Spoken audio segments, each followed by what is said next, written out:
Hello friends, welcome to Bismi சமையல். இன்றைக்கி நம்மளோட வீடியோவில் ரொம்ப யூஸ்ஃபுல்லான நமக்கு டெய்லி தேவைப்படுற மாதிரியான கிச்சன் டிப்ஸ் மற்றும் வீட்டு குறிப்புகள் தான் பார்க்க போகிறோம்.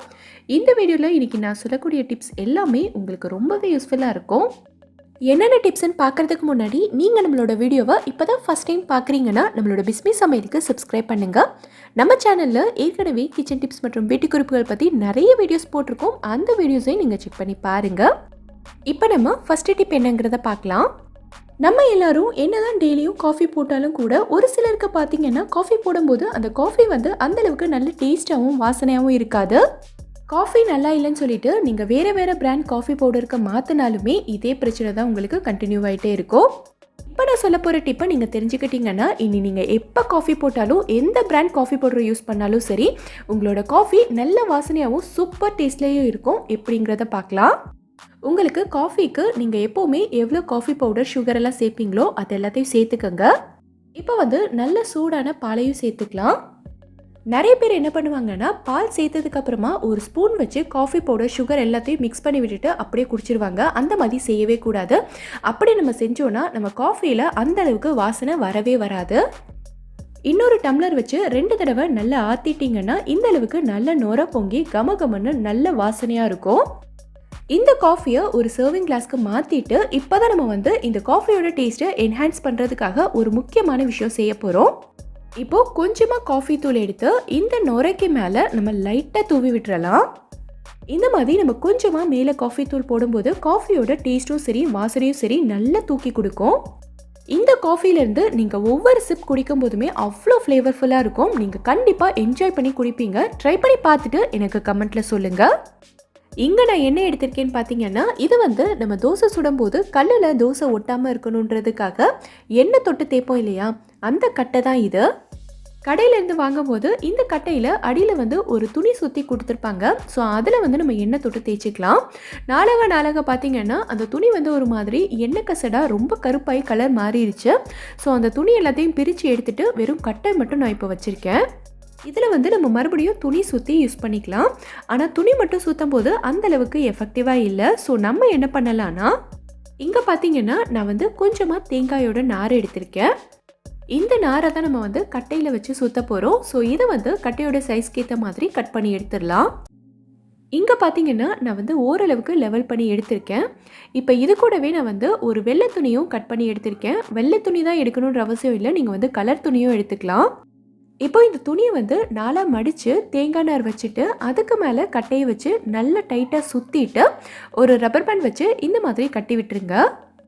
இதில் நம்ம வெறுமனே துணி மட்டும் வச்சு கட்டும்போது பார்த்திங்கன்னா தேய்க்கிறதுக்கு அந்தளவுக்கு ஈஸியாக இருக்காது. அது மட்டும் இல்லாமல் நம்ம தேய்க்கும் போது கட்டையும் சேர்ந்து தேய்கிற மாதிரி இருக்கும். இதில் நம்ம தேங்காய் நார் வச்சு கட்டியிருக்கிறதுனால கொஞ்சம் நல்லா தடிமனாக தேய்க்கிறதுக்கு ஈஸியாக இருக்கும். அது மட்டும் இல்லாமல் நம்ம ஒவ்வொரு தடவையும் தோசைக்கல்ல எண்ணெய் ஊற்றிட்டு தான் இதை வச்சு தேய்க்கணுன்ற அவசியம் இல்லை. உள்ளக்க இருக்க தேங்காய் நார் ஓரளவுக்கு நல்ல எண்ணெயை அப்சர்வ் பண்ணி வச்சுக்கோ.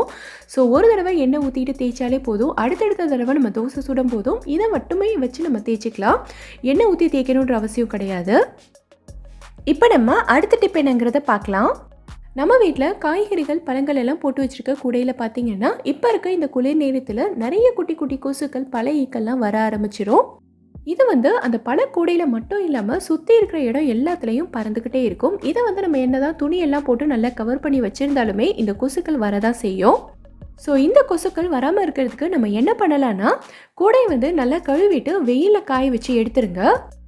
இப்போ அடுத்து நான் வினிகர் எடுத்திருக்கேன். இந்த வினிகரை ஒரு துணியில் அப்படி இல்லைன்னா இந்த மாதிரி ஒரு காட்டனில் கொஞ்சமாக ஊற்றிட்டு இதை வச்சு நம்ம இந்த கூடை ஃபுல்லாகவே நல்லா தொடச்சி விட்டுறலாம். இந்த கூடையோட உள்பக்கம் வெளிப்பக்கம் கைப்பிடி எல்லா இடத்துலையுமே ஃபுல்லாக தொடச்சி விட்டுருங்க. இப்போ பார்த்தீங்கன்னா இந்த கூடையில் நமக்கு நல்ல வினிகரோட வாசனை வர ஆரம்பிச்சிடும். இப்போது இதில் நம்ம ஃப்ரூட்ஸ் எல்லாத்தையும் போட்டு வச்சுக்கலாம். இந்த வினிகரோட ஸ்மெல்லுக்கு நமக்கு பழக்கொசுக்கள் வரவே வராது. இந்த ஸ்மெல் எப்படியும் ஒரு 2-3 நாளைக்கு இருக்கும். அதுக்கு மேலே நீங்கள் மறுபடியும் கொஞ்சமாக வினிகர் வச்சு இந்த கூடை ஃபுல்லாகவே நல்லா தொடச்சி விட்டுருங்க. இந்த மாதிரி நம்ம செய்யும்போது நம்ம வீட்டில் கொசுக்கள் பழைய ஈக்கெல்லாம் வரதை நம்ம தடுத்துக்கலாம். நீங்களும் ட்ரை பண்ணி பாருங்கள். நம்ம வீட்டில் குழந்தைங்க யூஸ் பண்ணுற ஒரு சில போர்வையெல்லாம் பார்த்திங்கன்னா இந்த அளவுக்கு நல்ல சாஃப்டாக புசு புசுன்னு இருக்கும். இதை நம்ம எவ்வளோ தான் மடித்து வச்சாலும் சரி இது மறுபடியும் நமக்கு கலைஞ்சிக்கிட்டே தான் இருக்கும். நம்ம வீட்டில் இருக்கிற மற்ற காட்டன் பெட்ஷீட் மாதிரி கிடையாது. காட்டன் பெட்ஷீட் எல்லாம் பார்த்தீங்கன்னா ஒரு தடவை மடித்து வச்சா அப்படியே நின்றுக்கும்.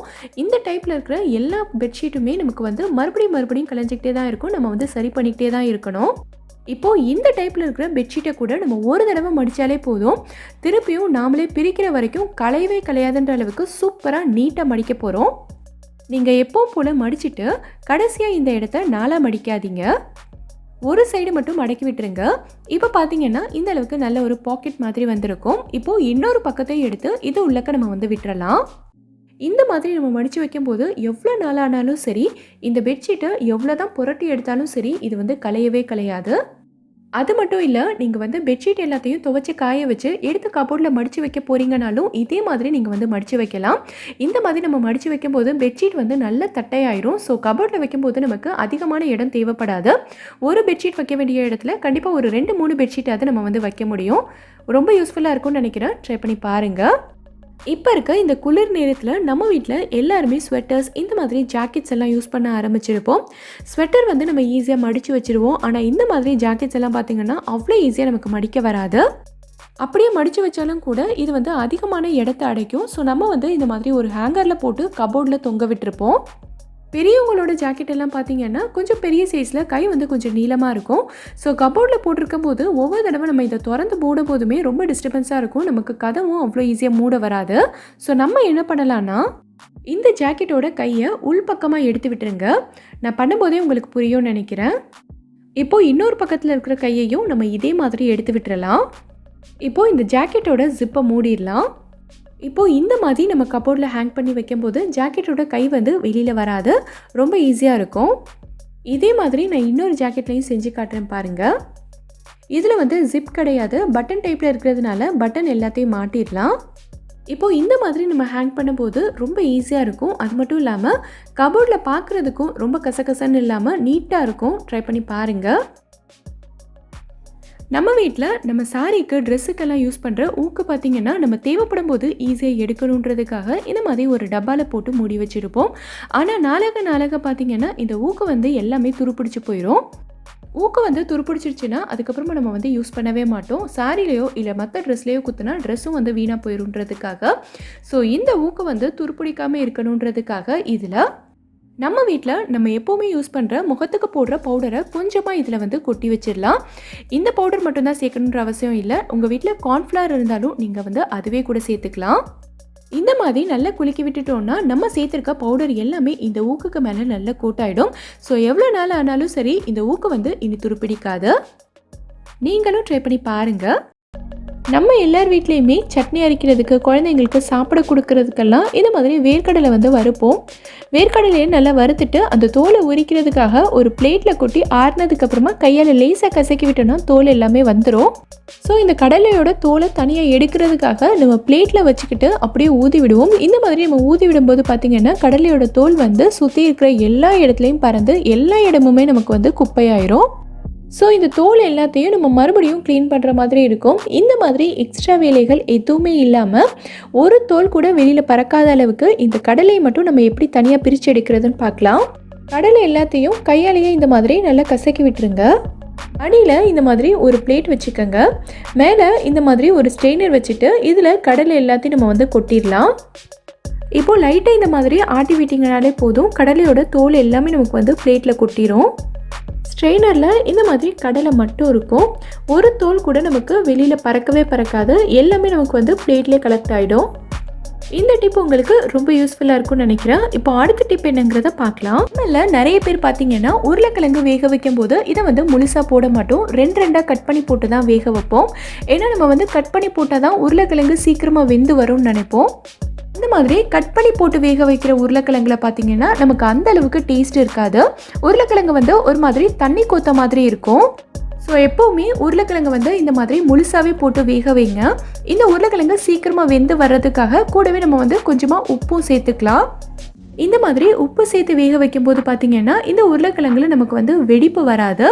ஸோ இதோட தோலும் நமக்கு வந்து ஈஸியாக உரிக்க வரும். இப்போது இதை வந்து நான் வேக வச்சு எடுத்துட்டேன். ஆனாலும் கிழங்கு வந்து கொஞ்சம் சூடாக தான் இருக்குது. இதை நான் உரித்து காட்டுறேன் பாருங்கள். இப்போ நான் இதை உரித்து காட்டுறேன் பாருங்கள் எவ்வளோ ஈஸியாக உரிக்க வருதுன்னு. இதில் கிழங்கு கொஞ்சம் கூட ஒட்டவே இல்லை. தோல் மட்டும் அவ்வளோ க்ளீனாக வந்திருக்கு. இந்த டிப்பை நீங்களும் ட்ரை பண்ணி பாருங்கள். நம்ம வீட்டில் ஆனியன் பஜ்ஜியெல்லாம் செஞ்சோன்னா இதுக்கு வெங்காயம் கட் பண்ணுறது வந்து கொஞ்சம் கஷ்டம்தான். பஜ்ஜிக்கு ஆனியன் கட் பண்ணும்போது பார்த்திங்கன்னா வெங்காயம் நல்ல மெல்லிசாகவும் இருக்கணும், அதே சமயம் வெங்காயம் தனித்தனியாக பிரிஞ்சு போகாமலும் இருக்கணும். இந்த மாதிரி கட் பண்ணுறதுக்கு நிறைய பேருக்கு வந்து வராது. ஸோ இன்றைக்கி நம்ம வந்து ஒரு சூப்பரான மெத்தடில் ஆனியன் வந்து பஜ்ஜிக்கு ரொம்ப பர்ஃபெக்டாக எப்படி கட் பண்ணணுங்கிறத பார்க்கலாம். ஃபஸ்ட்டு கத்தி வந்து நல்ல ஷார்ப்பாக இருக்கிற மாதிரி எடுத்துக்கோங்க.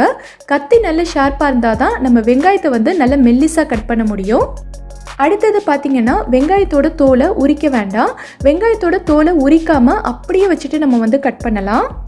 இந்த மாதிரி வெங்காயத்தை நம்ம தோலோடே வச்சுட்டு கட் பண்ணும்போது வெங்காயம் வந்து நமக்கு தனித்தனியாக பிரியாது. நம்ம ஸ்லைஸாக நல்லா கட் பண்ணிவிட்டு அதுக்கப்புறமா தோலை உரிச்சிக்கலாம். பாருங்கள் எவ்வளோ மெல்லிஸான ஸ்லைஸாக வந்திருக்குன்னு. எல்லாத்தையுமே நான் இதே மாதிரி தான் கட் பண்ணியிருக்கேன். எவ்வளோ சூப்பராக வந்திருக்குன்னு பாருங்கள். இப்போது இதில் வந்து நம்ம பஜ்ஜி போட்டோன்னா ரொம்ப சூப்பராக வரும். ட்ரை பண்ணி பாருங்கள்.